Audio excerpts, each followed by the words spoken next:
வணக்கம்ப்பா. இந்த பிறந்த குழந்தைங்க ஒவ்வொரு குழந்தைகளுக்கு மார்பில் பால் வரும். அது இப்படியே வரும்போதே ரொம்ப பேர் பயப்படுறாங்க. என்கிட்டலாம் நிறையா பேர் கேட்பாங்க, ஒன்றும் செய்யாதீங்கப்பா விட்டுருங்க அப்படின்னா, நாங்கள் பிதிக்கி எடுக்கவா, அம்மிக்கு பால் எடுக்கவா, இல்லாட்டி குழந்தைகளுக்கு மார்பு பெருசாக போயிடும் அப்படி இப்படின்னு ஏதோ காரணம் சொல்லுவாங்க. அதெல்லாம் இல்லவே இல்லை, அப்படிலாம் ஆகவே ஆகாது.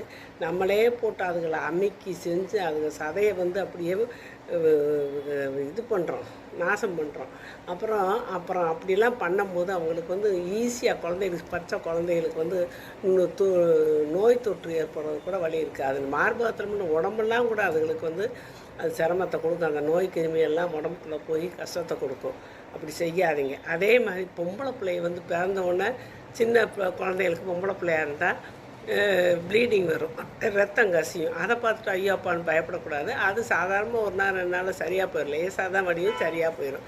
உங்களுக்கு அது தொடர்ந்து 2-3 நாள் நீடிச்சிச்சுன்னா நீங்கள் டாக்டர்கிட்ட சொன்னீங்கன்னா அதுக்குன்னு ஒரு ஊசி வச்சுருப்பாங்க. அது ஏதோ சத்து குறைபாடு ஊசி, அதை போட்டால் சரியாக போயிடும். அதனால் பயப்பட வேண்டிய அவசியம் இல்லை.